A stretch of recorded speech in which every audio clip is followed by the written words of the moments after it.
बिस्मिल्लाहिर्रहमानिर्रहीम। अस्सलामु अलैकुम वरहमतुल्लाह। उम्मीद है तमाम सुनने वाले स्टूडेंट्स खैरियत से होंगे और अपनी पढ़ाई पूरे ज़ौक़ शौक़ से कर रहे होंगे।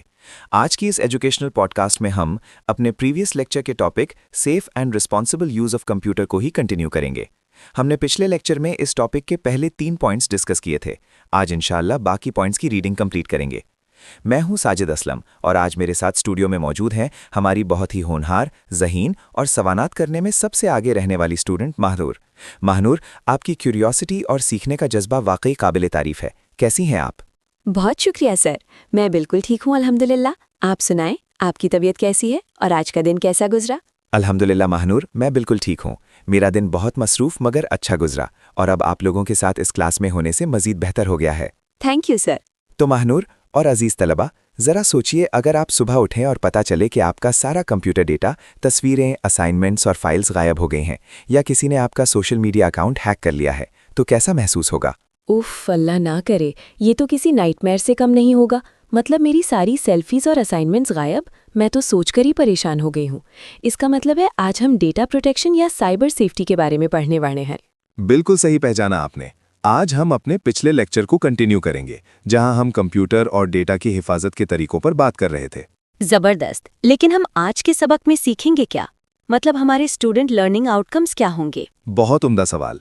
आज हम सीखेंगे कि अपना डेटा बैकअप कैसे रखा जाए, सिक्योर इंटरनेट कनेक्शन कैसे यूज किया जाए, डाउनलोडिंग के दौरान किन बातों का ख्याल रखना चाहिए और ऑनलाइन शॉपिंग करते वक्त फ्रॉड से कैसे बचा जाए।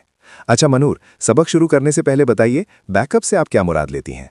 बैकअप शायद अपनी चीज़ों की एक एक्स्ट्रा कॉपी रखना।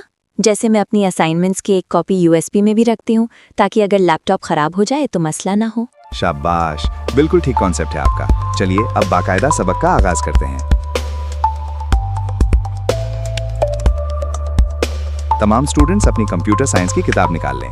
हम यूनिट नंबर 6 पढ़ रहे हैं। टॉपिक है safe and responsible use of computer. बराए मेहरबानी पेज नंबर 155 और 156 खोल लीजिए। जी, मैंने पेज 155 खोल लिया है और मैं पढ़ने के लिए बिल्कुल तैयार हूँ। बहुत खूब। उम्मीद है बाकी सब स्टूडेंट्स ने भी किताबें खोल ली होंगी।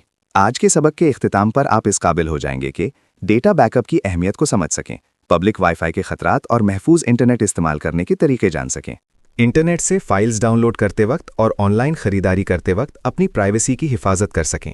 ये चीज़ें ना सिर्फ इम्तिहान के लिए बल्कि आपकी रोज़मर्रा की डिजिटल ज़िंदगी के लिए भी बहुत ज़रूरी हैं। स्टूडेंट्स, क्या ख्याल है, सबक की रीडिंग शुरू करें? जी बिल्कुल, मैं पेंसिल पकड़कर तैयार हूँ मुश्किल अल्फाज नोट करने के लिए। शुरू कीजिए।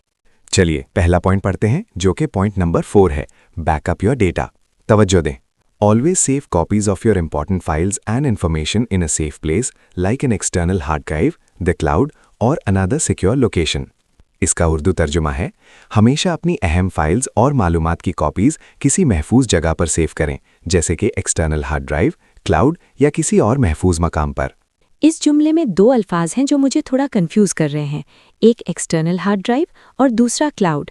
क्लाउड से मुराद वो आसमान वाले बादल तो नहीं है ना? नहीं महानूर, ये आसमान वाले बादल नहीं है। एक्सटर्नल हार्ड ड्राइव एक ऐसी डिवाइस होती है जो कंप्यूटर के बाहर यूएसबी की तरह लगती है और डेटा स्टोर करती है। और क्लाउड का मतलब इंटरनेट पर मौजूद स्टोरेज सर्वर्स हैं, जैसे गूगल ड्राइव या ड्रॉपबॉक्स, जहां आप अपना डेटा ऑनलाइन सेव करते हैं। अच्छा, यानी अगर मेरा लैपटॉप टूट भी जाए तो डेटा बादलों में यानी इंटरनेट पर सेफ रहेगा। समझ गई। बिल्कुल सही। अब अगला जुमला देखते हैं। This ensures that even if your computer stops working or something unexpected happens, you would not lose your important data. मतलब ये इस बात को यकीनी बनाता है कि अगर आपका कंप्यूटर काम करना छोड़ दे या कोई गैर मुतवक्का वाक़या हो जाए तो आप अपना अहम डेटा खो नहीं देंगे। अनएक्सपेक्टेड से क्या मुराद है यहाँ? अनएक्सपेक्टेड का मतलब है कोई ऐसी चीज़ जिसका आपने सोचा ना हो, जैसे अचानक लाइट चली जाए और कंप्यूटर जल जाए या विंडो करप्ट हो जाए। सही, जैसे एग्जाम से एक रात पहले अक्सर लाइट चली जाती है, वही अनएक्सपेक्टेड सिचुएशन ना? बिल्कुल वैसे ही सिचुएशंस, लेकिन यहाँ कंप्यूटर की खराबी की बात हो रही है। अब तीसरा जुमला पढ़ते हैं इस पॉइंट का। If your computer gets stolen or damaged, having backups will help you recover your files. तर्जुमा, अगर आपका कंप्यूटर चोरी हो जाए या खराब हो जाए तो बैकअप्स होने की वजह से आप अपनी फाइल्स वापस हासिल कर सकते हैं। रिकवर का मतलब वापस लाना है ना? जी हाँ, रिकवर का मतलब है वापस हासिल करना या बहाल करना। ये तो वाकई ज़रूरी है। मेरे भाई का मोबाइल चोरी हुआ था, उसका सारा डेटा चला गया क्योंकि बैकअप नहीं था। अब मुझे इसकी अहमियत समझ आ गई। शाबाश। अब हम पॉइंट नंबर 5 की तरफ बढ़ते हैं। वो है use secure wifi connection. Use strong passwords on protected wifi networks when accessing the internet. इसका मतलब है इंटरनेट तक रसाई हासिल करते वक्त महफूज वाईफाई नेटवर्क्स पर मजबूत पासवर्ड्स का इस्तेमाल करें। एक्सेसिंग का क्या मतलब है और स्ट्रॉन्ग पासवर्ड कैसा होता है? 1 2 3 4 5 6। एक्सेसिंग का मतलब है रसाई हासिल करना या इस्तेमाल करना, और नहीं 1 2 3 4 5 6 तो दुनिया का कमजोर तरीन पासवर्ड है। स्ट्रॉन्ग पासवर्ड में कैपिटल लेटर्स, नंबर्स और सिंबल शामिल होते हैं। ओह, तभी मेरा फेसबुक अकाउंट बार बार लॉक हो जाता है। मुझे पासवर्ड बदलना पड़ेगा। जरूर बदल लें। अब अगला जुमला देखिए। Avoid using public Wi-Fi networks for private tasks like online banking since they are more susceptible to hackers. तर्जुमा, ज़ाती कामों जैसे कि ऑनलाइन बैंकिंग के लिए पब्लिक वाईफाई नेटवर्क्स इस्तेमाल करने से गुरेज करें, क्योंकि वो हैकर्स का निशाना बनने के लिए ज़्यादा आसान होते हैं। ससेप्टेबल का लफ्ज थोड़ा मुश्किल लग रहा है। इसका क्या मतलब है? ससेप्टेबल का मतलब है खतरे की जिद में होना या आसानी से असरअंदाज होना, यानी पब्लिक वाईफाई पर हैकर्स आसानी से हमला कर सकते हैं। मतलब जो कैफे में फ्री वाईफाई मिलता है वहां बैठकर बैंक अकाउंट चेक नहीं करना चाहिए। बिल्कुल नहीं करना चाहिए। वो फ्री वाईफाई आपको महंगा पड़ सकता है। अब चलते हैं पॉइंट नंबर 6 की तरफ। Be careful what you download. Download apps, programs and files only from reliable websites. मतलब एप्स, प्रोग्राम्स और फाइल्स सिर्फ काबिल एतमाद वेबसाइट से डाउनलोड करें। रिलायबल वेबसाइट्स कौन सी होती हैं? रिलायबल वेबसाइट्स वो हैं जो ऑफिशियल हों, जैसे Google play store, Apple app store या किसी कंपनी की अपनी ऑफिशियल साइट। हर किसी अनजान लिंक से डाउनलोड नहीं करना चाहिए। ठीक है। मैं अक्सर गेम्स फ्री डाउनलोड करने के लिए इधर-उधर क्लिक करती हूँ। शायद वो गलत है। जी, वो बहुत खतरनाक हो सकता है। अगला जुमला सुनिए। Downloading files from untrusted websites should be avoided as they can include viruses or malware. तर्जुमा, गैर मोतबर वेबसाइट से फाइल्स डाउनलोड करने से बचना चाहिए क्योंकि उनमें वायरस या मैलवेयर हो सकता है। मैलवेयर क्या बला है? मैलवेयर दो अल्फाज मलिशियस और सॉफ्टवेयर से निकला है। ये ऐसा सॉफ्टवेयर होता है जो आपके कंप्यूटर को नुकसान पहुंचाने के लिए बनाया जाता है। समझ गई, यानी ये कंप्यूटर का दुश्मन है। बिल्कुल। अब इस पॉइंट का आखिरी जुमला देखते हैं। Be especially careful about opening attachments in emails from people you do not know. मतलब खास तौर पर उन लोगों की ईमेल्स में आई हुई अटैचमेंट्स खोलने में एहतियात करें जिन्हें आप जानते नहीं हैं। अटैचमेंट्स क्या होती हैं? ईमेल के साथ जो फाइल, फोटो या डॉक्यूमेंट जुड़ा होता है उसे अटैचमेंट कहते हैं। अगर कोई अजनबी ईमेल भेजे कि आप लॉटरी जीत गए हैं, ये फाइल खोलें, तो हरगिज मत खोलना। जी नहीं, मैं इतनी भी भोली नहीं हूँ। अच्छी बात है। अब point number 7, privacy settings. Review and adjust privacy settings on your computer, social media accounts, apps and devices. तर्जुमा, अपने computer, social media accounts, apps और डिवाइसेस की प्राइवेसी सेटिंग्स का जायजा लें और उन्हें एडजस्ट करें। रिव्यू और एडजस्ट का फर्क बता दें। रिव्यू का मतलब है देखना या जायजा लेना कि सेटिंग्स क्या हैं, और एडजस्ट का मतलब है उन्हें अपनी मर्जी के मुताबिक तब्दील करना या सेट करना। ओके, यानी चेक करूं कि मेरी पोस्ट्स कौन-कौन देख रहा है? बिल्कुल। अगला जुमला है limit the amount of personal information you share publicly. तर्जुमा, पब्लिक तौर पर शेयर की जाने वाली अपनी ज़ाती मालूमात की मिकदार को महदूद करें। मतलब हर वक्त ये ना बताऊं कि मैं कहाँ हूँ और क्या खा रही हूँ? जी हाँ, प्राइवेसी का यही तकाजा है। ज़्यादा मालूमात शेयर करना खतरनाक हो सकता है। अब अगला हिस्सा देखते हैं।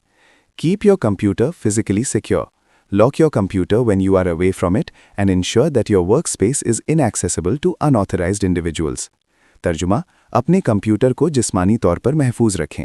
जब आप कंप्यूटर से दूर हों तो उसे लॉक करें और यकीनी बनाएं कि आपके काम की जगह तक गैर मजाज अफराद की रसाई ना हो। अनऑथराइज्ड इंडिविजुअल्स और इनएक्सेसिबल, ये तो भारी अल्फाज हैं। अनऑथराइज्ड इंडिविजुअल्स वो लोग हैं जिन्हें इजाज़त नहीं है, जैसे कोई अजनबी।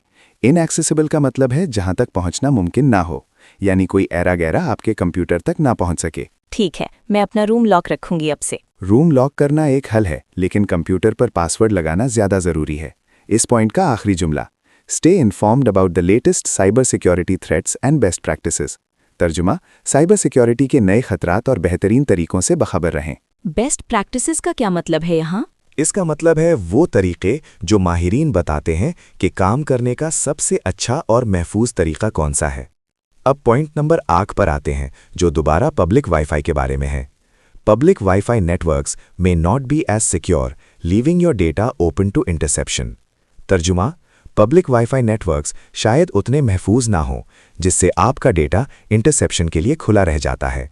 इंटरसेप्शन, ये क्या चीज़ है? इंटरसेप्शन का मतलब है दो लोगों के दरमियान होने वाली बातचीत या डेटा को तीसरा बंदा बीच में पकड़ ले, जैसे आप बॉल पास करें और कोई बीच में से कैच कर ले। ओहो, ये तो वाकई सीरियस बात है। डेटा चोरी हो सकता है ऐसे तो। बिल्कुल। अगला जुमला देखें। When using public Wi-Fi, avoid accessing private data or doing financial activities online. तर्जुमा, पब्लिक वाईफाई इस्तेमाल करते वक्त ज़ाती डेटा तक रसाई या ऑनलाइन माली सरगर्मियों से गुरेज करें। फाइनेंशियल एक्टिविटीज मतलब पैसों का लेन देन? जी हाँ, बैंकिंग, बिल पेमेंट, शॉपिंग वगैरह। अब इसका आखिरी जुमला। If necessary, encrypt the Wi-Fi connection using a virtual private network.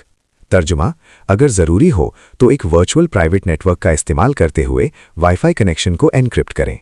VPN का नाम तो सुना है, लेकिन एनक्रिप्ट का क्या मतलब है?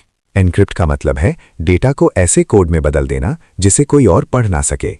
VPN आपके डेटा पर एक खुफिया कवर चढ़ा देता है। वाह, यानी VPN एक किस्म की इनविजिबल क्लोक है मेरे डेटा के लिए। जबरदस्त। बिल्कुल सही समझिए आप। अब आखिरी point, number 9, practice safe online shopping and banking. Only use secure websites with URLs beginning with https:// and a padlock symbol when making purchases or sending money online. तर्जुमा, ऑनलाइन खरीदारी करते वक्त या पैसे भेजते वक्त सिर्फ वो महफूज वेबसाइट्स इस्तेमाल करें जिनके URL की शुरुआत https से हो और साथ ही एक ताले का निशान बना हो। URL क्या होता है और ये पैडलॉक कहाँ होता है? URL वेबसाइट का एड्रेस होता है जो ब्राउजर के ऊपर लिखा होता है। पैडलॉक यानी छोटा सा ताला एड्रेस बार में नजर आता है। ये निशानी है कि साइट महफूज है। अगर S ना हो HTTP के साथ तो क्या होगा? अगर सिर्फ HTTP हो और S ना हो तो वो साइट सिक्योर नहीं है। वहां कार्ड की डिटेल्स मत डालना। अब आखिरी जुमला पढ़ते हैं। Take care not to divulge unneeded personal details. तर्जुमा, इस बात का ख्याल रखें कि गैर जरूरी जाती तफसीलात फाश ना करें। डाइवल्ज, ये तो नया लफ्ज है। डाइवल्ज का मतलब है राज खोलना या मालूमात फराहम करना, यानी जितनी जरूरत हो बस उतना बताएं, फालतू डिटेल्स मत दें। समझ गई। यानी अगर वो पूछें जूते का साइज क्या है शॉपिंग के लिए तो ठीक, लेकिन अगर पूछें घर पे कौन कौन है तो वो डाइवल्ज नहीं करना। बिल्कुल दुरुस्त मिसाल दी आपने मनूर। हमने रीडिंग मुकम्मल कर ली है। मनूर, अब अगर आपके जहन में कोई सवाल है तो आप पूछ सकती हैं। जी, मेरे पास कुछ सवालात हैं रिवीजन के लिए। पहला सवाल, क्लाउड स्टोरेज और हार्ड ड्राइव में क्या बुनियादी फर्क है? हार्ड ड्राइव एक फिजिकल डिवाइस है जो आपके पास होती है, जबकि क्लाउड स्टोरेज इंटरनेट पर मौजूद सर्वर है। हार्ड ड्राइव खराब हो सकती है, लेकिन क्लाउड का डेटा कहीं से भी एक्सेस किया जा सकता है। सही। दूसरा सवाल, अगर पब्लिक वाईफाई यूज करना मजबूरी हो तो VPN के अलावा कोई और हल है? बेहतर यही है कि आप अपना मोबाइल डेटा इस्तेमाल करें, वो पब्लिक वाईफाई से ज्यादा महफूज होता है। ठीक है। और तीसरा सवाल, HTTPS में S का क्या मतलब था? S का मतलब है सिक्योर। ये बताता है कि आपका डेटा इनक्रिप्ट होकर जा रहा है। सर, ये भी बताएं कि क्या HTTPS वाली हर वेबसाइट 100% महफूज होती है? बहुत अच्छा सवाल है। HTTPS का मतलब ये होता है कि आपका कनेक्शन महफूज है, लेकिन इसका ये मतलब नहीं कि वेबसाइट धोखा देने वाली नहीं हो सकती। इसलिए वेबसाइट की रेप्यूटेशन भी जरूर चेक करनी चाहिए। और आखिरी सवाल, बैकअप कितनी बार लेना चाहिए? जितना आपका डेटा अहम है उतनी ही जल्दी। बेहतर यह है कि ऑटो बैकअप ऑन रखें ताकि रोजाना खुद ब खुद बैकअप होता रहे। बहुत शुक्रिया, अब मुझे सब कॉन्सेप्ट्स क्लियर हो गए हैं। चलिए आज के लेक्चर का खुलासा करते हैं। आज हमने सीखा डेटा का बैकअप लेना जरूरी है ताकि डेटा ज़ाया ना हो। सिक्योर वाईफाई और स्ट्रॉन्ग पासवर्ड्स का इस्तेमाल लाजमी है। डाउनलोडिंग सिर्फ रिलायबल सोर्सेज से करनी चाहिए। 4. प्राइवेसी सेटिंग्स को रिव्यू करना और पब्लिक वाईफाई पर बैंकिंग से बचना चाहिए। 5. ऑनलाइन शॉपिंग के लिए HTTPS वाली वेबसाइट्स देखनी चाहिए। डियर स्टूडेंट्स, ये बातें सिर्फ इम्तिहान में नंबर लेने के लिए नहीं हैं। आजकल साइबर क्राइम्स बढ़ रहे हैं। आपकी थोड़ी सी एहतियात आपको बड़े माली नुकसान और जहनी परेशानी से बचा सकती है। ये स्किल्स आपको मुस्तकबिल में प्रोफेशनल लाइफ में भी महफूज रखेंगी। इसके साथ ही हमारा आज का लेक्चर खत्म होता है। उम्मीद है आप इन हिफाजती तदाबीर पर अमल करेंगे। अपना और अपने डेटा का बहुत ख्याल रखिएगा। अगले लेक्चर में मुलाकात होगी। अल्लाह हाफिज सबको। अल्लाह हाफिज व नासिर। पाकिस्तान जिंदाबाद।